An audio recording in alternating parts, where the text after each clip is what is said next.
जय Hind. Last class में हम लोग पढ़े थे पादप प्रजनन। अब ये पादप प्रजनन जरूरी क्यों है, इसके बारे में हम लोग को जानना है कि फसल को उत्पादन क्षमता बढ़ाने की आवश्यकता क्यों पड़ रहा है। तो भारत जो है वो एक कृषि प्रधान देश है और यहाँ के लगभग 62% जो पॉपुलेशन होता है, जनसंख्या है, वो किसके ऊपर निर्भर करती है? कृषि के ऊपर निर्भर करती है। और अगर हम लोग देखें तो भारत का जो जीडीपी है, ग्रॉस डोमेस्टिक प्रोडक्ट, या किसी को कह सकते हैं सकल घरेलू उत्पाद, तो उसका जो आय होता है, इनकम होता है, उसका लगभग 33% आय जो है वो कहाँ से प्राप्त होता है? कृषि से प्राप्त होता है। तो इसलिए हम लोग को अधिकांश निर्भरता जो है वो कृषि पर है।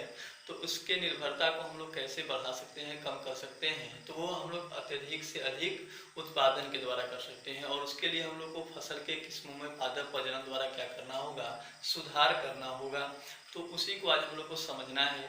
देखिए यहाँ पर सबसे पहले बात करते हैं, वो एक पॉइंट लिखते हैं, एनसीईआरटी में दिया हुआ है। नीचे से शुरू करेंगे कि भारत एक कृषि प्रधान देश है जहां लगभग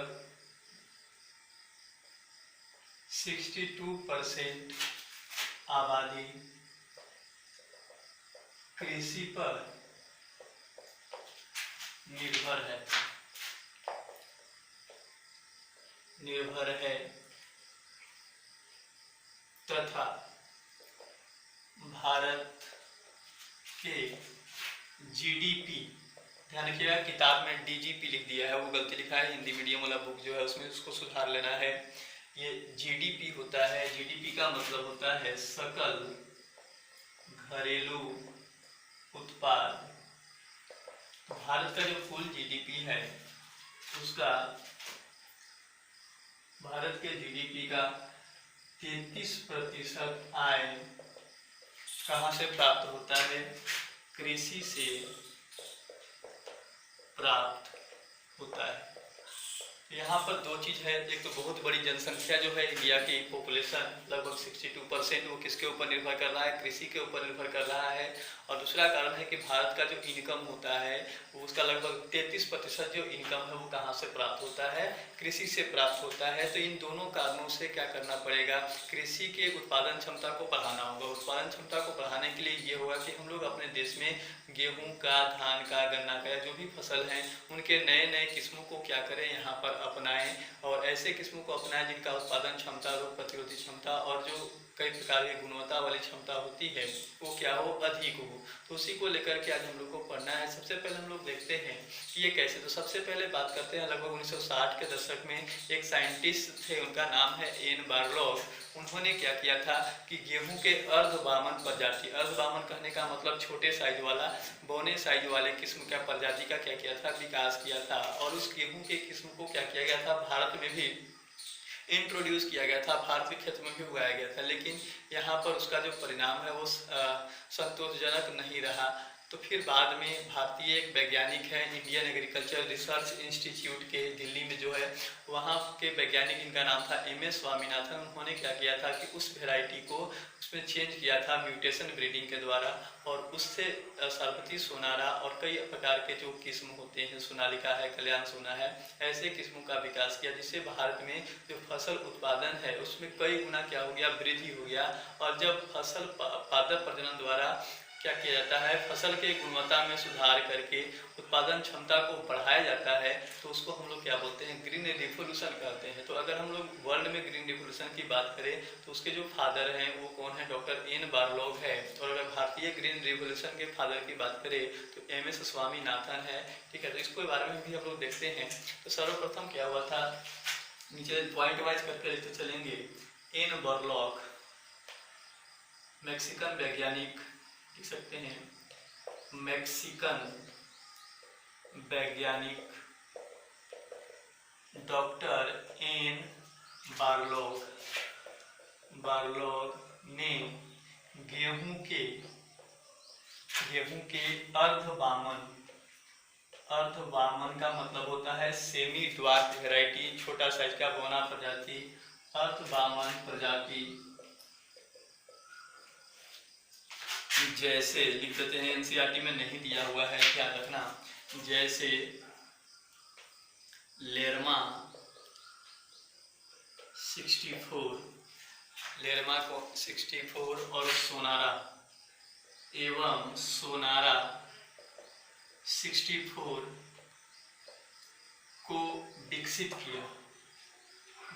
किया।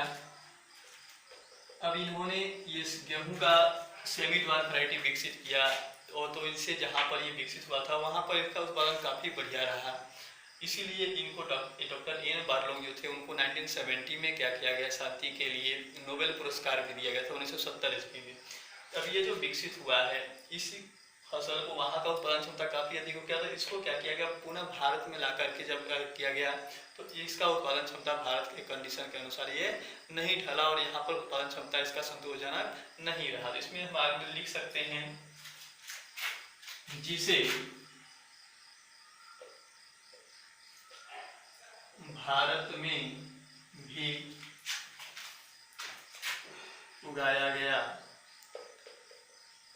परंतु इसका परिणाम संतोषजनक नहीं रहा। तो फिर क्या किया गया, फिर लगभग 1963 ईस्वी में लिख सकते हैं, सन 1963 ईस्वी में IARI का मतलब होता है इंडियन एग्रीकल्चर रिसर्च इंस्टीट्यूट, नई दिल्ली में है। नई दिल्ली के वैज्ञानिक MS स्वामीनाथन ने यहाँ पर कौन सा है, लेरमा रोजा या लेरमा 64 कर सकते हैं, सोनारा 64, ये दोनों कहाँ की किस्म है, तो यहाँ लिखा हुआ है मेक्सिको के किस्म है। वहीं एवं जापानी नोरिन किस्म है एक, नोरिन 10 का उत्परिवर्तन, या लिख सकते हैं टोरेन के उत्परिवर्तन द्वारा गेहूं के अर्धवामन एवं उच्च उत्पादन किस्मों का विकास किया, जिससे फसल के उत्पादन क्षमता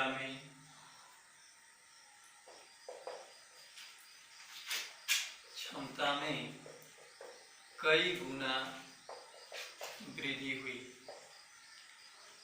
तो सबसे पहले अगर बात करें तो यहाँ पर फसल के गुणवत्ता में सुधार करने का जो काम किया था विश्व भर में, वो एक मेक्सिको के वैज्ञानिक थे डॉक्टर एन बार्लोग, जिन्होंने गेहूं के छोटे किस्मों का, छोटे प्रजातियों का, जिनका साइज काफ़ी छोटा होता है, ऐसे प्रजातियों का विकास किया था। उनमें से लेरमा 64 या लेरमा रोजा कर सकते हैं, या सोनारा 64 है, इन्होंने विकसित किया था। तो इसलिए इनको क्या दिया गया था, नोबेल प्राइज। लेकिन जब इन फसलों को भारत में लगाया गया तो इसका जो उत्पादन क्षमता है वो संतोषजनक नहीं रहा। तो फिर क्या किया गया कि भारतीय जो वैज्ञानिक थे IARI Indian agriculture research institute जो दिल्ली में है, उसके वैज्ञानिक जो थे MS स्वामीनाथन, उन्होंने क्या किया कि इन किस्मों में सुधार किया, और इन किस्मों में सुधार करने के लिए उन्होंने क्या किया, उत्परिवर्तन कराया, इनका म्यूटेशन कराया। म्यूटेशन क्या होता है, किसी भी जीन DNA अनुक्रम में, जीन के अनुक्रम में किसी भी प्रकार के परिवर्तन जब किया जाता है तो उस परिवर्तन को हम लोग उत्परिवर्तन कहते हैं। इसके बारे में हम लोग जेनेटिक्स में पढ़ेंगे। तो उन्होंने उत्परिवर्तन कराया, और उत्परिवर्तन कराने के बाद क्या हुआ कि भारत में उच्च उत्पादन किस्मों का क्या किया गया, विकास किया गया, जिससे फसल के उत्पादन में कई गुना वृद्धि। जब भारत में फसल के उत्पादन में कई गुना वृद्धि हुआ तो भारत में एक तरह से इसको कह सकते हैं ग्रीन रिवॉल्यूशन आया। और भारत में ग्रीन रिवॉल्यूशन के लिए जो जिम्मेवार वैज्ञानिक हैं वो कौन है, MS स्वामीनाथन। इसलिए MS स्वामीनाथन को father of Indian green revolution कहा जाता है, और इसको फादर ऑफ ग्रीन रिवॉल्यूशन कहा जाता है। तो इसको नोट करिए, इसके बाद इसके आगे बढ़ते हैं।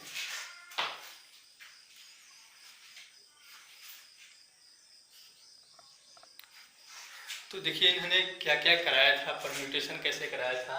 तो इन्होंने म्यूटेशन के लिए जो बताया, अभी सोनारा 1963 ईस्वी में गेहूं के लिए इन्होंने क्या किया था। तो गेहूं में इन्होंने किया था कि जो सोनारा है, सोनारा 64 किस्म, या एक और बताए थे लेरमा 64। ये लेरमा 64 जो है ये कैसा, दोनों के दोनों कैसा प्रजाति है, अर्धवामन प्रजाति है। और ये जो अर्धवामन प्रजाति है ये मेक्सिको का प्रजाति है। वहीं इनका जो क्रॉस कराया गया था या एक और था वेजाइट म्यूटेशन कराया गया जिसका नाम है नोरीन 10। और ये जो है ये भी कैसा प्रजाति है, अर्धवामन प्रजाति है, अर्धवामन। दोनों पर इनका क्या कराया गया, म्यूटेशन कराया गया, उत्परिवर्तन अभी बताया कि जीन के आधारीय अनुक्रम में, डीएनए के आधारीय अनुक्रम में किसी भी प्रकार का परिवर्तन उत्परिवर्तन कहलाता है। तो यहाँ पर उत्परिवर्तन कराया गया। और जब इनमें उत्परिवर्तन कराया गया तो यहाँ से किस्म विकसित हुआ गेहूं का, उसका नाम है सरबती सोनारा। और ये जो सरबती सोनारा किस्म है वो कैसा किस्म था, अर्धवामन, जिसका विकास किसने किया था, भारतीय वैज्ञानिक ने एम.एस. स्वामीनाथन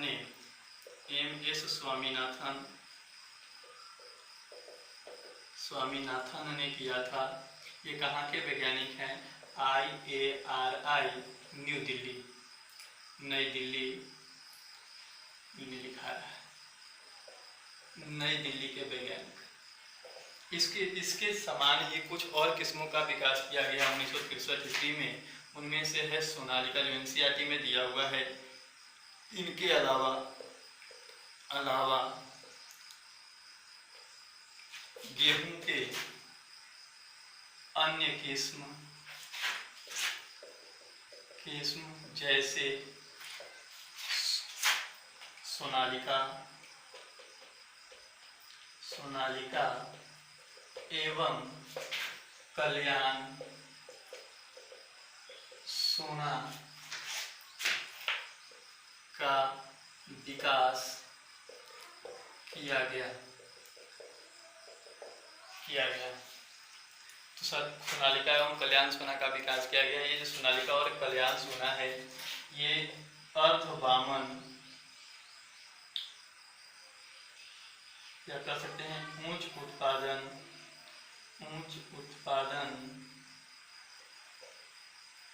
एवं अर्धवामन प्रजाति है। उच्च उत्पादन क्षमता एवं अर्धवामन प्रजाति का है। तो इसको भी आप क्या करिए, नोट करिए। इसके बाद हम लोग चावल वाला देखते हैं, धान वाला देखते हैं।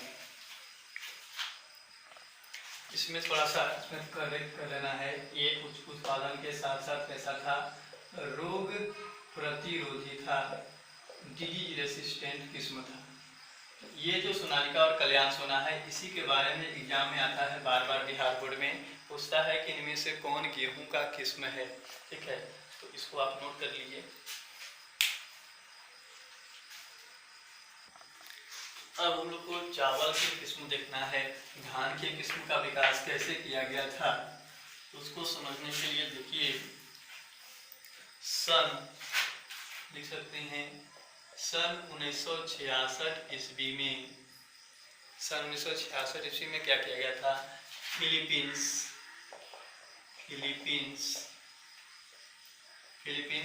में क्या है, फिलीपींस में कह सकते हैं IRRI, इसका पूरा नाम होता है इंटरनेशनल राइस रिसर्च इंस्टीट्यूट के अर्धवामन किस्म IR8 एवं ताइवान के उच्च उत्पादन किस्म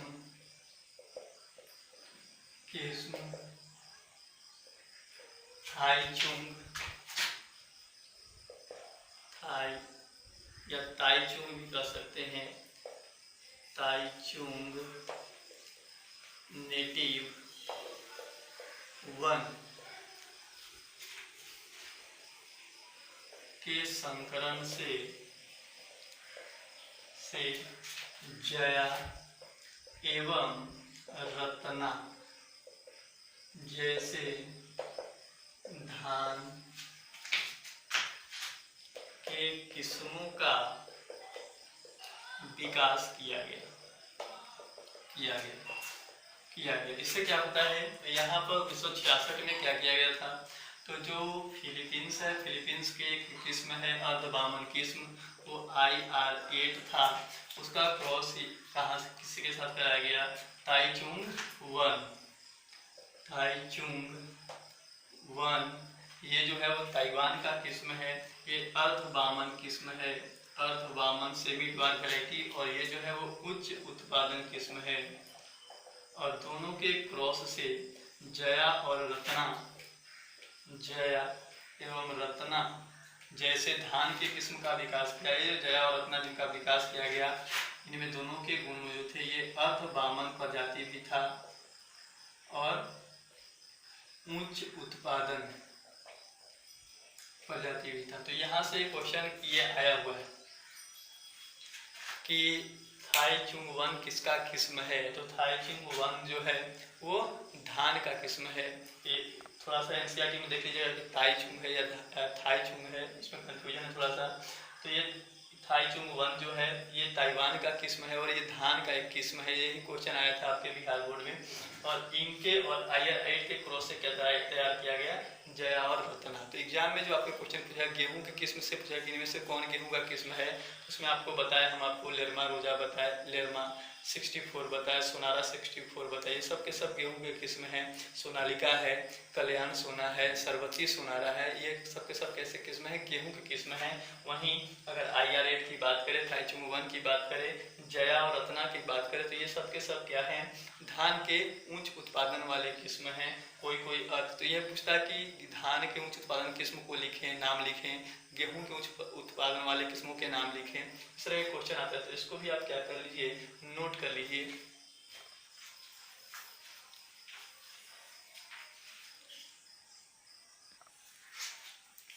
जब इस प्रकार से पादप प्रजनन कराया गया तो उससे हमारा जो फसल है, फसल की उत्पादन क्षमता में कई प्रकार से कई गुना क्या हो गया, वृद्धि हो गया। और जब पादप प्रजनन द्वारा फसल के किस्मों में सुधार करके फसल के उत्पादन क्षमता को बढ़ाया जाता है तो उसको हम लोग क्या कहते हैं, ग्रीन रिवॉल्यूशन कहते हैं। तो यहाँ से एक डेफिनेशन पूछता है एग्जाम में बार बार कि हरित क्रांति क्या है, हेडिंग डालेंगे हरित क्रांति, ग्रीन रिवॉल्यूशन, हरित क्रांति, ग्रीन रिवॉल्यूशन। और इसका शुरुआत जो हुआ है वो हुआ है 1960 में। कौन किया था, एन बर्लॉग ने। और भारत में अगर बात करें तो 1963 में ये क्या होता है, पादप प्रजनन द्वारा फसल के किस्मों में सुधार करके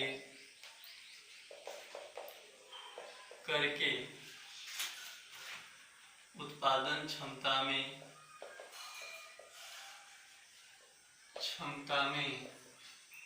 वृद्धि करना हरित क्रांति कहलाता है,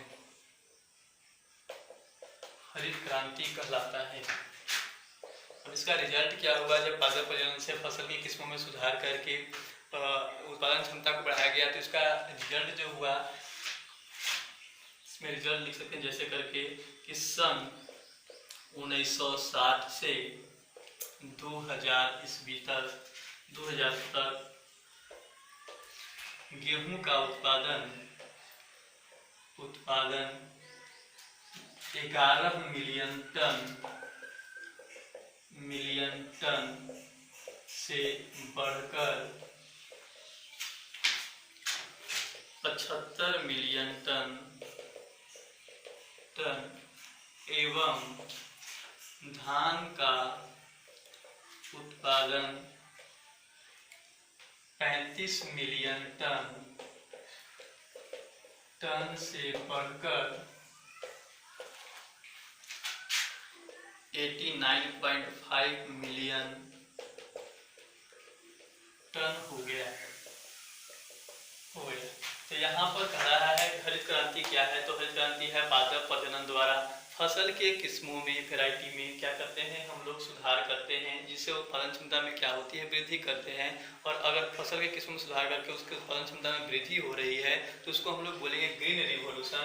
और ग्रीन रिवॉल्यूशन का जो शुरुआत हुआ था वो 1960 में हुआ था भारत में, 1963 में। और 1960 से लेकर के 2000 तक क्या हुआ कि जो गेहूं का उत्पादन भारत में पहले ग्रीन रिवॉल्यूशन से पहले 11 मिलियन टन था, वो बढ़ करके कितना हो गया, 75 मिलियन टन हो। एकदम से अचानक से क्या हुआ, उछाल आया। वहीं धान का जो उत्पादन पहले 35 मिलियन टन था, वो बढ़ करके कितना हो गया, 89.5 मिलियन टन हो गया। तो ये काफ़ी बड़ा उछाल था भारत के लिए फसल के उत्पादन के क्षेत्र में, और इसीलिए को क्या कहा जाता है, ग्रीन रिवॉल्यूशन के नाम से जाना जाता है। ठीक है, तो ये एक इम्पोर्टेंट पार्ट है, इसको भी आप क्या कर लीजिए, नोट कर लीजिए। इसके बाद आगे बढ़ते हैं।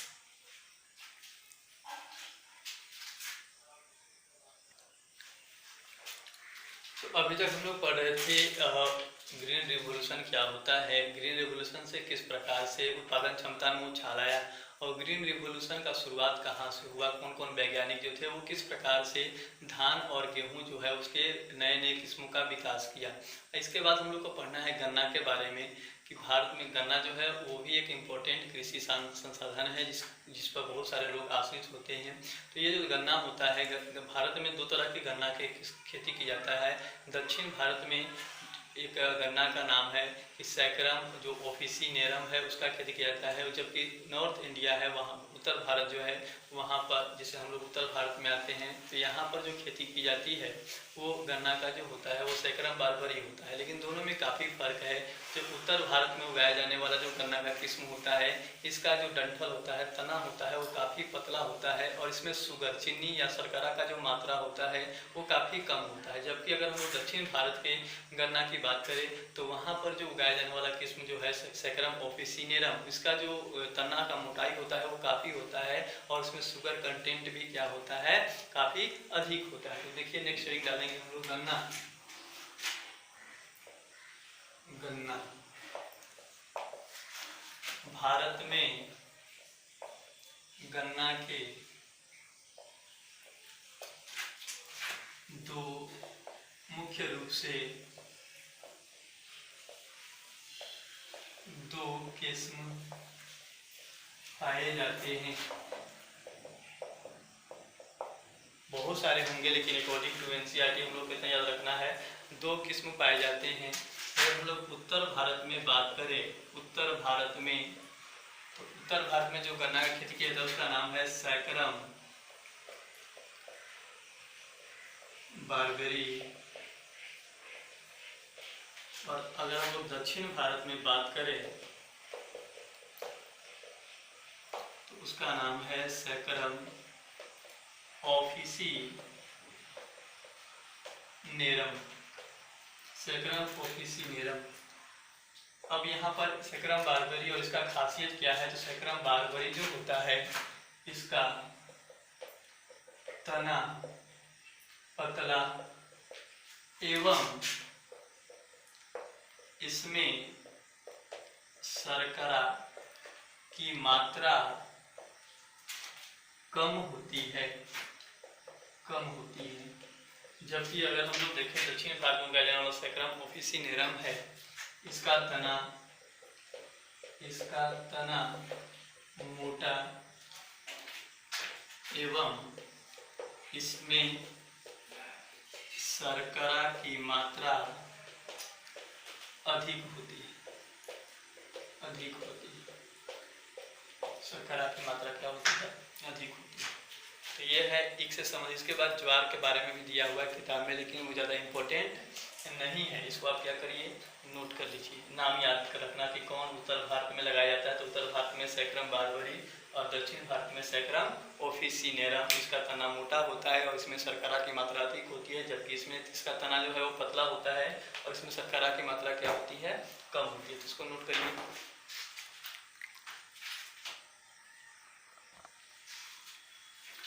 तो अभी तक हम लोग जो पढ़ रहे थे वो ये देख रहे थे कि कैसे फसल के किस्मों में सुधार करके उसके उत्पादन क्षमता को बढ़ाया जा सके।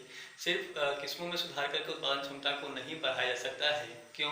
क्योंकि हमारे फसल जो होते हैं उनमें कई प्रकार के रोग लगते हैं, कई प्रकार के बीमारियों से क्या हो जाते हैं, जब वो ग्रसित हो जाते हैं तो उनका उत्पादन क्षमता भी क्या हो जाता है, कम हो जाता है। तो आगे हम लोग को जो पढ़ना है वो ये पढ़ना है कि कैसे फसल को हम लोग बीमारी से प्रतिरोधी बना सकते हैं, कैसे फसल के उत्पादन क्षमता को हम लोग रोग प्रतिरोधी बना करके उनके उत्पादन क्षमता को बढ़ा सकते हैं, इसके बारे में हम लोग को पढ़ना है।